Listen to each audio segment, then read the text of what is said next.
c'est un plaisir pour moi de me tenir devant vous en ce matin. Il y a des visages que je n'ai pas vus depuis un moment, qui font plaisir à voir. Bienvenue à toutes et à tous. Alors, ce matin, j'aimerais partager avec vous un message que l'Éternel a mis en mon cœur. Et avant de commencer, alors, je vais me faire juste un peu de place à ce niveau-là. La technique, pardonnez-moi, je le rebougerai après. Voilà.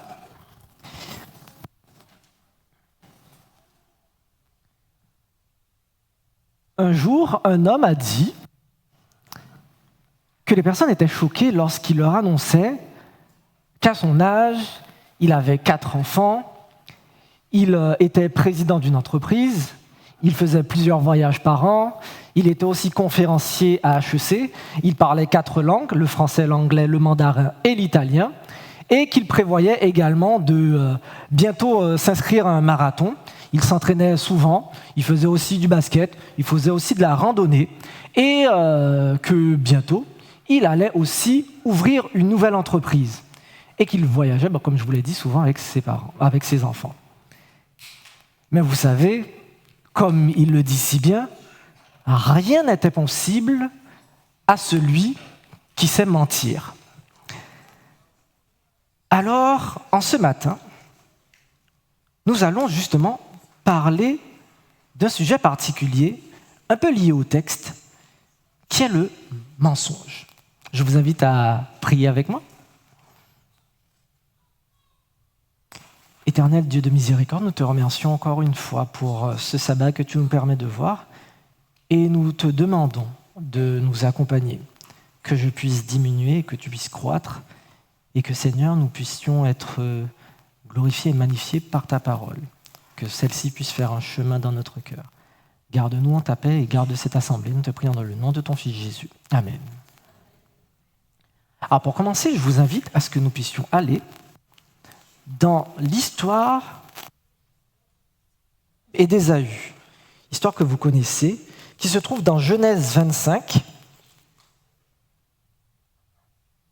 Et nous allons lire à partir du verset 29.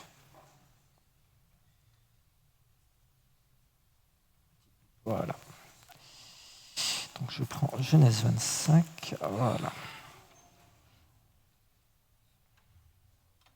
Alors comme ça, nous aurons le de l'histoire. Genèse 25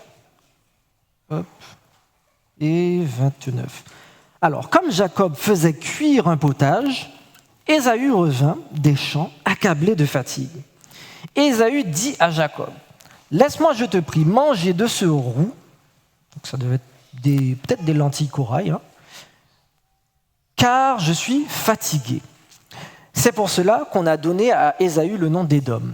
Jacob dit, « Vends-moi aujourd'hui ton droit d'aînesse. » Ésaü répondit, « Voici, je m'en vais mourir. À quoi me sert ce droit d'aînesse ?» Et Jacob dit, « Jure-le-moi d'abord. » Et il le jura. Et il vendit son droit d'aînesse à Jacob. Alors Jacob donna à Ésaü du pain et du potage de lentilles, et il mangea et but, puis se leva et s'en alla. C'est ainsi que Ésaü méprisa le droit d'aînesse. Alors le droit d'aînesse est un droit qui est réservé à cette époque au fils aîné, qui lui permet de recevoir tous les biens du père, donc le statut, les biens et autres. J'ai une question à vous poser avant que nous allions dans l'autre verset. En toute honnêteté, qui a déjà menti ? Pour ceux qui n'ont jamais menti, bienvenue au paradis, bravo. Ok. Donc pour ceux qui ont accepté de dire la vérité, qui ont déjà menti, généralement, quelles sont les raisons pour lesquelles nous mentons ? Pour se protéger, la peur, l'ego.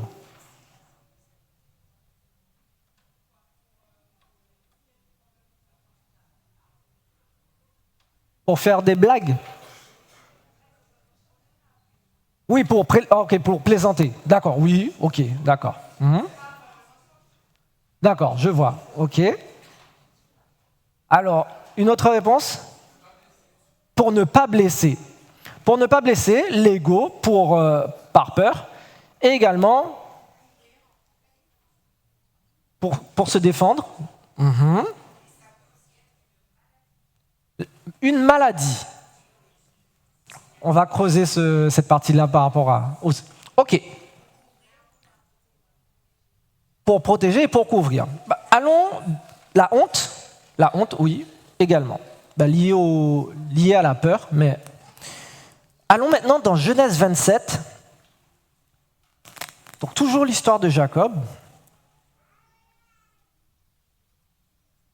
et d'Ésaü. À partir du verset 18. Alors Genèse 27, pardon, à partir du verset 18. Pardonnez-moi, je lis. Il vint vers son père et dit, « Mon père ?» Et Isaac dit, « Me voici, qui es-tu mon fils ?» Donc, pour remettre le contexte, pardonnez-moi. Jacob est en fin de vie, Isaac est en fin de vie. Il doit transmettre la bénédiction qui est censée revenir au fils aîné, à Ésaü donc. Et donc, Jacob demande à ce que Ésaü puisse venir pour lui transmettre la bénédiction. La mère donc de Jacob, Rebecca, entend cela et prépare Jacob comme si c'était Ésaü. On est déjà entré dans un mensonge. Et donc, Jacob vient se présenter à Isaac. Et Jacob répondit à son père, « Je suis Ésaü, ton fils aîné, je fais ce que tu m'as dit. » Est-ce qu'il ment ou est-ce qu'il dit la vérité? Donc c'est un mensonge. Ok. Jacob est en plein mensonge. Très bien. Je vous laisserai lire la suite de l'histoire. On va aller dans le verset 23. Il ne reconnut pas parce que ses mains étaient velues comme les mains d'Ésaü, son frère, et il le bénit. Et il dit, « C'est toi qui es mon fils Ésaü ?» Une question. Et Jacob répondit, « C'est moi. » Isaac dit, « Serre-moi, et que je mange du gibier de mon fils, afin que mon âme te bénisse. » Jacob le servit, et il mangea. Et il lui apporta aussi du vin, et il but. Alors Isaac, son père, lui dit, « Approche-toi donc et baise-moi, mon fils. » Jacob s'approcha, et il baisa Isaac, sentit l'odeur de ses vêtements, puis il le bénit et dit, « Voici, l'odeur de mon fils est comme l'odeur d'un champ que l'Éternel a béni. Que le Dieu te donne la rosée du ciel et de la graisse de la terre, du blé et du vin en abondance. Que des peuples te soient soumis et que des nations se prosternent devant toi. Sois le maître de tes frères et que les fils de ta mère se prosternent devant toi. Maudit soit quiconque te maudira et béni soit quiconque te bénira. » Isaac avait fini de bénir Jacob et Jacob avait à peine quitté son père Isaac qu'Ésaü, son frère, revint de la chasse. Nous arrêtons là. Au chapitre 25, nous avons vu que Jacob a obtenu le droit d'aînesse. C'est-à-dire que Jacob avait déjà une richesse et des biens. Quelle est la raison pour laquelle Jacob a choisi de mentir à son père? La mère l'avait influencé, effectivement, oui. Mais encore. Irresponsabilité d'Ésaü, tu dirais dans le deuxième cas? Parce que dans le premier cas, oui, mais dans le deuxième, Ésaü n'est pas au courant de ce qui se passe, malheureusement. Ou du moins, il a été devancé.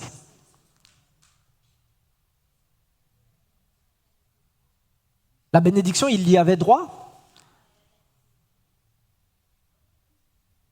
Alors, je repose ma question. Jacob a déjà le droit d'aînesse, il a déjà pris quelque chose à Ésaü. Maintenant, la bénédiction du père est censée revenir également à Ésaü. Mais Jacob va mentir à son père pour avoir la bénédiction. Oui. pour obtenir ce qu'il voulait. Donc on rentre dans le cadre de l'ego qui avait été mentionné tout à l'heure.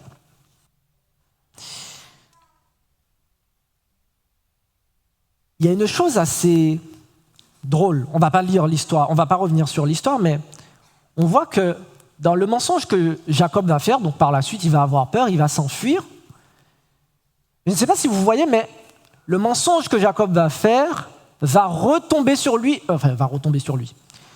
Il va se faire avoir également par un mensonge par la suite. Est-ce que vous vous souvenez de l'histoire? Jacob va chercher une femme. Il va donc chez Laban. Il va voir une femme qu'il va trouver magnifique et il va vouloir l'épouser. On va lui dire oui. Il va passer 7 ans à travailler pour Laban pour avoir cette femme, Rachel. Quand il arrive au moment où il doit consommer, ce n'est pas Rachel. Donc là, on lui ment. Bon, après, il y a tout un débat pour savoir est-ce qu'il savait vraiment ou pas. Bon, il avait bu aussi, c'est vrai. Il est important de voir que, au-delà même du mensonge que Jacob va faire, il y a toute cette partie de ce n'est pas la première fois qu'il ment. Finalement, le mensonge de Jacob va être quelque chose qui est presque naturel pour Jacob. Et on va le voir par la suite avec une autre histoire où nous allons aller dans Genèse 26. Juste avant, un mensonge va être fait et on va nous donner la raison pour laquelle, bien évidemment, ce mensonge sera réalisé. Donc Genèse 26, c'est 9. Donc là, c'est le père de Jacob. C'est Isaac qui va réaliser ce mensonge. Je suis Genèse 26, je vous ai dit. Oui, c'est ça.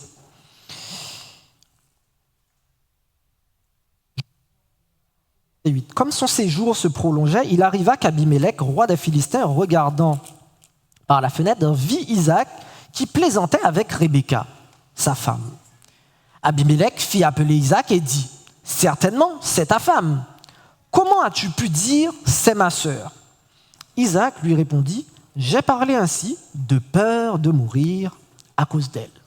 Tout à l'heure, on parlait du fait qu'il y avait honte, il y avait par peur. Il y a aussi pour protéger. On se rappelle de l'histoire de Rahab avec les espions. Mais dans toutes les raisons qui nous sont données, justifiant ou pas un mensonge, est-ce que c'est bien de mentir ? Est-ce que c'est bien de mentir indépendamment des raisons ? Ça n'a jamais été bien de mentir.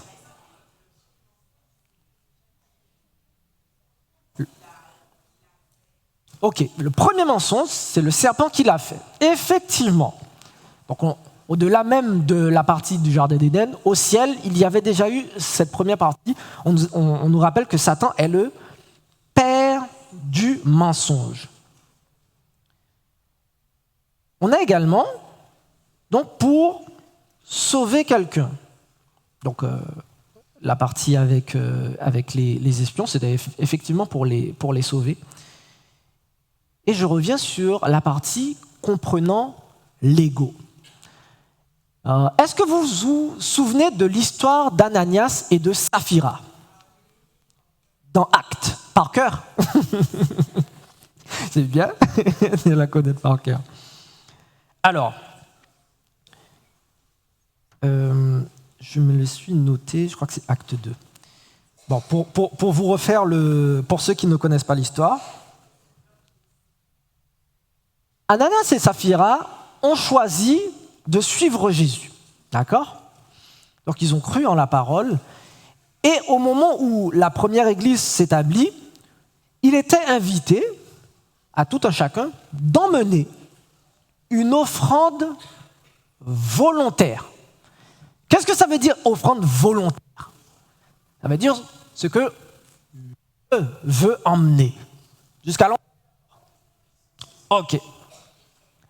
Ananias et Saphira ont choisi de vendre tout ce qu'ils avaient et le donner à l'Église, donner à l'Éternel, on va lui consacrer. Jusqu'à là, il n'y a aucun problème. OK ? Sauf que, au moment où ils ont vu le montant, ce qui a été vendu, bon, mon Seigneur, on peut négocier quand même.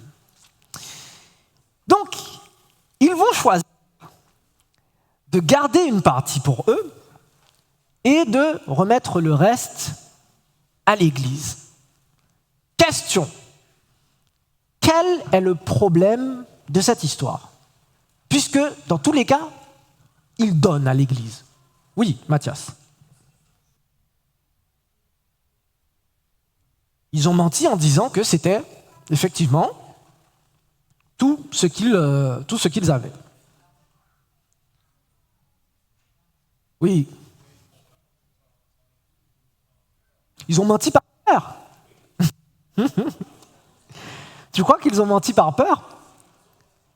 Alors, moi, là, pour le coup, je veux bien qu'on aille dans ton sens. Ils ont menti par peur, mais par peur de quoi ? De l'avenir ? Non, ça aurait été trop facile. Pour être sûr de comprendre ce que tu dis, avenir, c'est-à-dire, ne sachant pas de quoi demain serait fait, ils auraient gardé une partie pour se protéger, c'est ça ? Ça aurait pu être ça, mais non, sinon ça aurait été trop facile. Mais ça aurait pu effectivement aller dans ce sens. Juste pour qu'on soit sûr. Du coup, tu m'obliges à aller dedans. Comment ? Ah oui. Comment ? La peur de tout perdre ? Je vais redonner le contexte. Comme ça, on sera sûr. L'Église se forme de nouveau. Ananias et Saphira choisissent de se réunir à l'Église et on indique que l'offrande est une offrande volontaire. Donc chacun emmène ce qu'il veut. Ils ont le choix. Si je possède 1 million d'euros, je peux donner 1 million d'euros parce que Jésus a touché mon cœur et je ne veux plus rien donner d'autre. Soit je donne 200 000 et je garde 800 000 pour moi. Il n'y avait aucune obligation de donner. C'était vraiment dans l'avancement de l'Église. Et toutes personnes qui se sont ancrées dans cette Église ont fait le choix de se dépouiller de toute autre chose et de donner de bon cœur. Et donc, mais c'est là que le problème d'Ananias et de Saphira va se poser. On reprend donc l'histoire pour être sûr. Acte 5. Comme ça, on va revoir le contexte. Oui, ça ira. Mais un homme nommé Ananias, avec Saphira, sa femme, vendit une propriété et retint une partie du prix.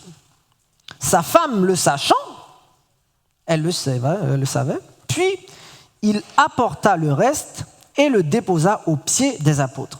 Pierre lui dit, « Ananias, pourquoi Satan a-t-il rempli ton cœur, au point que tu mentes au Saint-Esprit et que tu aies retenu une partie du prix du champ ?»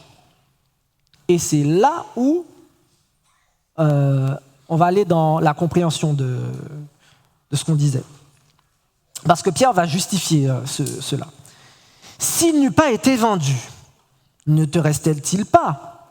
Et après qu'il ait été vendu, le prix n'était-il pas à ta disposition ? Comment as-tu pu mettre en ton cœur un pareil dessein ? Ce n'est pas à des hommes que tu as menti, mais c'est à Dieu. » Anania, entendant ces paroles, tomba et expira. Le grand problème de cette histoire, ce n'est pas la vente du bien et ce n'est pas le fait qu'il ait gardé une partie pour lui, mais c'est bien le fait d'avoir dit qu'il aurait tout donné. Et parce que c'est à lui le bien en soi. Hein. Donc, il le vend, il garde ce qu'il veut. Mais c'était vraiment ce côté de le mensonge hein, en soi, hein, de dire que voici, j'ai tout apporté. C'est vraiment ce point-là.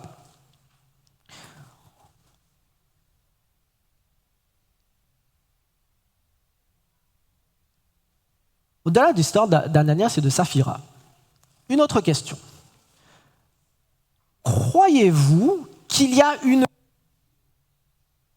Attends, oui. Y a-t-il une vie après la mort? Écoutez bien ma question. Y a-t-il une vie après la mort?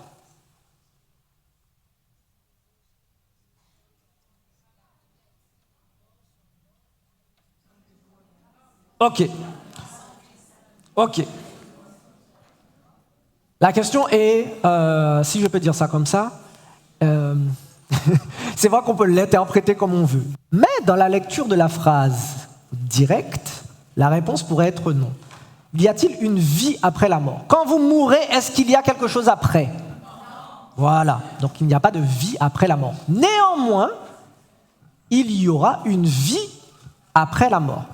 Voilà, là, comme ça, on s'accorde. Ok, on est d'accord. Combien de chances avons-nous pour nous préparer à la vie après la mort?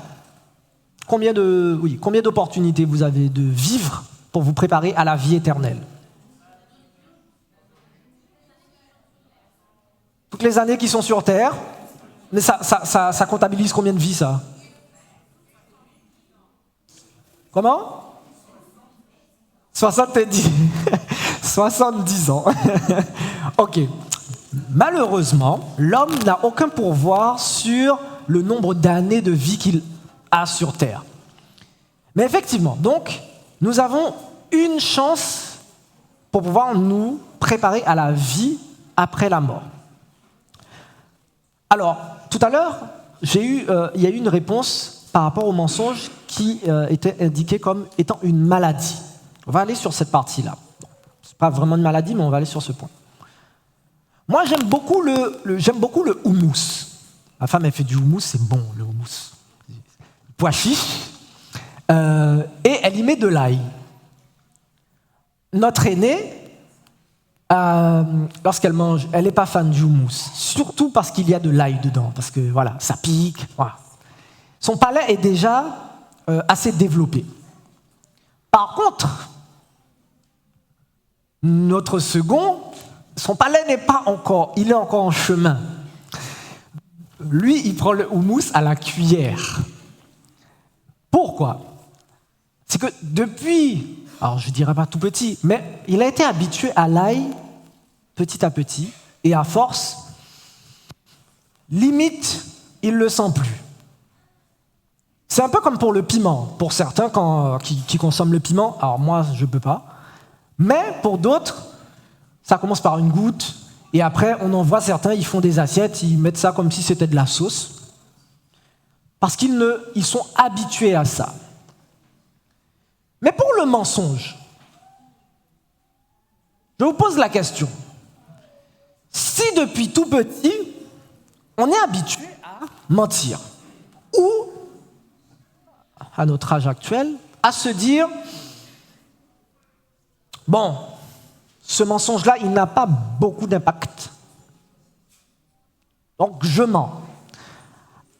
Arrivé à un moment clé dans votre vie, quand je dis clé, c'est à un moment de vie ou de mort.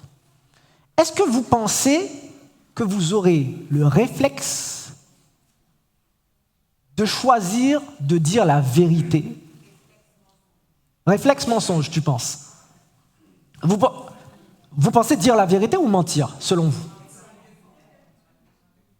La vérité? La vérité? Je vais vous raconter une histoire. Alors, c'est l'histoire d'un pasteur qui est dans la voiture avec son épouse. Donc, c'est un principe un peu de première dame dans cette histoire. Ils sont sur la route et il y a une personne qui fait de l'autostop. Donc, il est comme ça. La femme dit à son mari, « Ah, mais regarde, il y a l'homme là, tu peux pas le prendre ?» Ah, le pasteur, il est là, il regarde, il dit, « Ouais, j'ai pas trop envie, mais si on a du temps, vas-y, prends-le. » Donc, ils choisissent l'homme dans la voiture. Donc, ils sont tous les deux à l'avant, et l'homme monte à l'arrière. Et s'ensuit maintenant une conversation. Et vous faites quoi, vous, dans la vie ? Ah, moi, je suis pasteur, j'ai plusieurs églises pour lesquelles voilà, je chemine. On a plus de 1000 membres, et puis voilà, je récolte la dîme. Voilà, comme vous voyez, on a une belle voiture, voilà, on est bien financièrement, l'Éternel nous bénit, on ne manque de rien. Et le passager pose la question, mais et Jésus? Est-ce que vous êtes prêts, vous, à mourir pour Jésus? Mais bien sûr, Jésus a donné sa vie pour moi, donc bien sûr que je suis prêt à mourir pour Jésus. C'est vrai, vous êtes prêts à mourir pour Jésus? Mais bien sûr. Ok, ben mettez-vous sur le côté. Mais qu'est-ce que vous racontez? Non. Hop, mettez-vous sur le côté. D'accord? Donc l'homme sort un pistolet. Il se met sur le côté. Il fait sortir le pasteur. Alors, pasteur, est-ce que vous êtes toujours prêt à mourir pour Jésus? Le pasteur ne répond pas. Il charge l'arme. Donc, il entend. Ce sont les pistolets un peu à piston. Donc, il entend le... Et il sent l'arme sur sa tête. Pasteur, vous qui avez des milliers de disciples, ou du moins de personnes étant dans votre église, vous qui avez implanté plusieurs églises, vous que le Seigneur bénit, vous qui êtes convaincus que Jésus a donné sa vie pour vous, et qui êtes convaincus que vous êtes prêts à donner votre vie pour Jésus. Vous êtes prêts à donner votre vie pour Jésus maintenant? Non, non, non, non, non, non, non, je ne suis pas prêt, non, non. Il range l'arme, il appelle la femme. Est-ce que vous êtes prête à mourir pour Jésus? Non? D'accord. Et il les laisse repartir. Et cet homme, de se dire, finalement, ces personnes qui prétendent être prêtes à mourir pour Jésus ne le sont pas. Il n'y a pas de balle. Le fusil n'était pas chargé. Chers frères et sœurs, sachez une chose. Nous sommes tous, pour beaucoup, je ne parlerai pas au nom de tout le monde, mais pour beaucoup dans notre monde, nous sommes tous convaincus d'être prêts à faire des choses pour Dieu. Sauf que, malheureusement pour nous, il y a une différence entre la nature de l'homme et le Saint-Esprit de l'Éternel. Dans notre ADN, dans notre corps d'être humain, nous sommes prompts à rechercher la sécurité, à réagir à l'ego, à réagir par la peur ou à réagir à cause de la honte. Le jour où on vous traînera devant un tribunal, aujourd'hui, peut-être que vous direz « Moi, je resterai droit dans mes bottes pour Jésus ». Sauf que lorsqu'on va prendre votre fille de 5 ans et on va vous dire « C'est soit elle, soit tu renies ton Dieu », je pense qu'il y a un chemin qui va se faire. Et comme on l'a dit tout à l'heure, on va vouloir mentir pour protéger, mentir pour garder en vie ou autre. Finalement, la parole de Dieu nous dit que... Je vous invite à prendre Ecclésiaste 8, verset 8.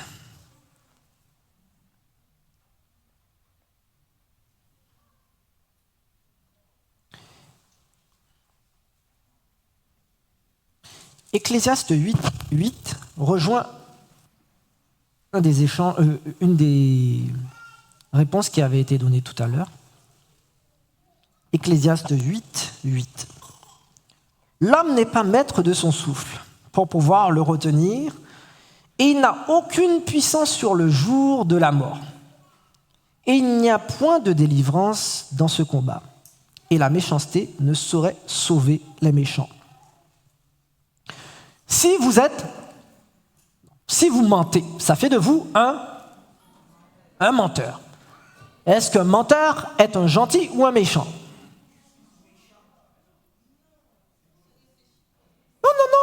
Non, mais il n'y a pas de souci, on peut discuter.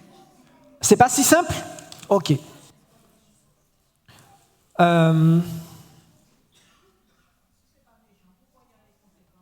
Si c'est pas méchant, pourquoi il y a des conséquences? Ok.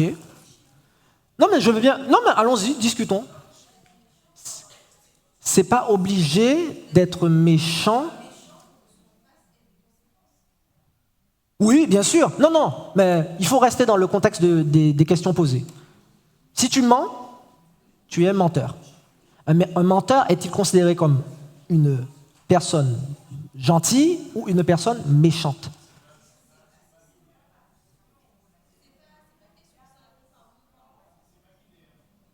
Alors, c'est pas binaire. Alors, attendez. Non, il n'y a pas de souci. Le but, c'est qu'on puisse ressortir édifié et sûr de ce que la parole de Dieu dit. Ok, vas-y. Oui.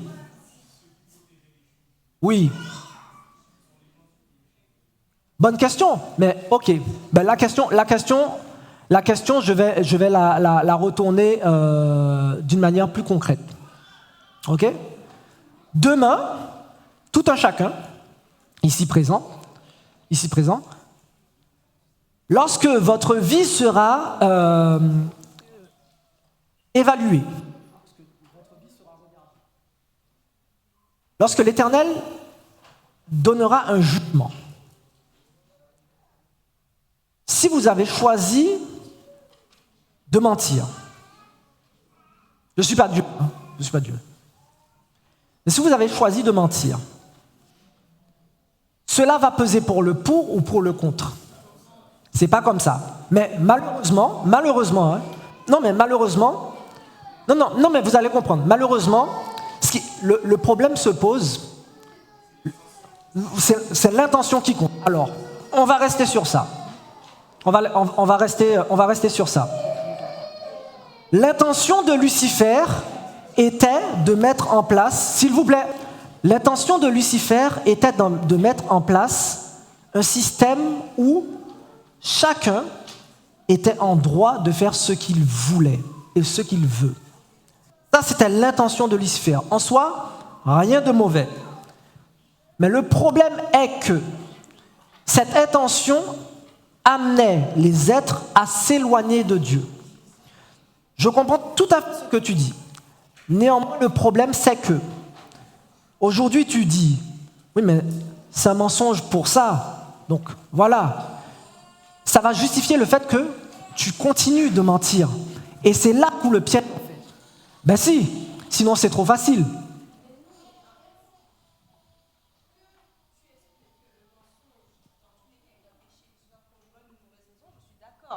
Mais le fait de le cumuler avec la notion d'être quelqu'un de gentil ou de méchant, ça je suis foncièrement pas d'accord. Parce qu'en fait, le pécheur n'est pas forcément méchant dans le sens où il veut faire du mal, puisque certaines personnes mentent pour protéger. Donc, l'idée n'est pas de faire du mal, et bien de protéger. Ce n'est donc pas une personne méchante. Par contre, ça reste une personne qui pêche. Et ça, je suis d'accord. Ok. On va prendre le dernier exemple, comme ça on va... Juste pour confirmer ce que tu dis. Jésus a-t-il choisi de mentir? Non. Dans toutes les situations dans lesquelles il se trouvait, et même celles de vie ou de mort, tu m'écoutes? Du coup, je donne une réponse pour que... Dans toutes les situations dans lesquelles il était, il y avait des cas de mort avérés. Bon, si je reprends l'exemple de la femme adultère, concrètement, il aurait pu détourner la chose. Je reste juste bibliquement parlant. Dans ce que tu dis, je comprends. Hein, mais le problème va se manifester dans le regard de l'homme. Pour toi, si on reprend l'exemple de la Shoah, c'est ça ? Pour une bonne majorité du monde, ce qu'ils ont fait, ouais, c'était bien. Pour les autres qui considéraient que les Juifs étaient un peuple méchant, foncièrement, par rapport à tout ce qu'ils ont fait, quand tu regardes l'histoire biblique, en fait, leur mensonge était un crime. Humainement parlant, ça va toujours se baser par rapport à ce qui a été vécu. Bibliquement parlant, et c'est là où c'est important de se repositionner dans le fait de se dire « L'Éternel veut que son Esprit Saint habite dans mon cœur et que je puisse être parole de vérité. » Moi, je suis tout à fait d'accord. Hein. Franchement, si je dois sauver ma fille de 5 ans de la mort, je préfère mentir. Humainement parlant, c'est dans mon sang. Mais si je fais ça, est-ce que j'ai la garantie d'être sauvé si on me tue quand même derrière ? Je ne suis pas Dieu. Et c'est là où c'est important, d'être sûr que lorsque je vis, je suis en accord avec la parole de Dieu. Juste ça. C'est surtout ce point-là. Et pour conclure sur notre échange,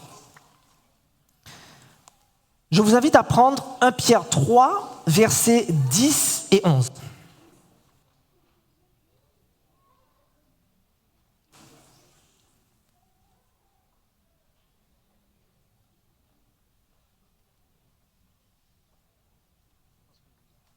C'est bon ?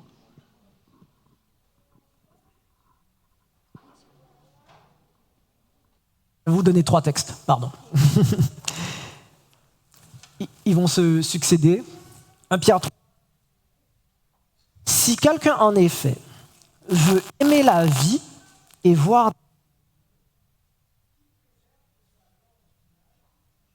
et ses lèvres des paroles trompeuses, qu'il s'éloigne et fasse le bien, qu'il recherche la paix et poursuive. Merci. Qu'il s'éloigne du mal et fasse le bien, qu'il recherche la paix et la poursuive. Les 2 derniers textes, l'avant-dernier se trouve dans Matthieu 10, verset 19. Lié à ce que je vous disais tout à l'heure, de prendre cette habitude de rechercher à rester dans la vérité, même si naturellement on va avoir le réflexe de vouloir mentir, quelle qu'en soit la raison, mais vraiment de demander à Dieu les mots pour pouvoir répondre.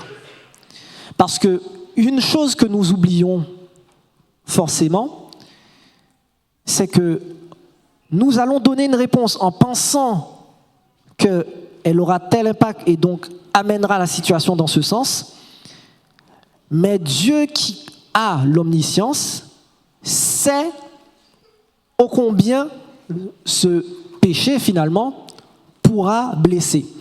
Matthieu 10, verset 19 nous dit « Mais quand on vous livrera, ne vous inquiétez ni de la manière dont vous parlerez, ni de ce que vous direz. Ce que vous aurez à dire vous sera donné à l'heure même. » Et mon dernier texte pour que l'Éternel puisse remplir nos cœurs de sa parole, le psaume 119, verset 11, « Je serre ta parole dans mon cœur afin de ne pas pécher contre toi. » Que l'Éternel bénisse sa parole. Amen.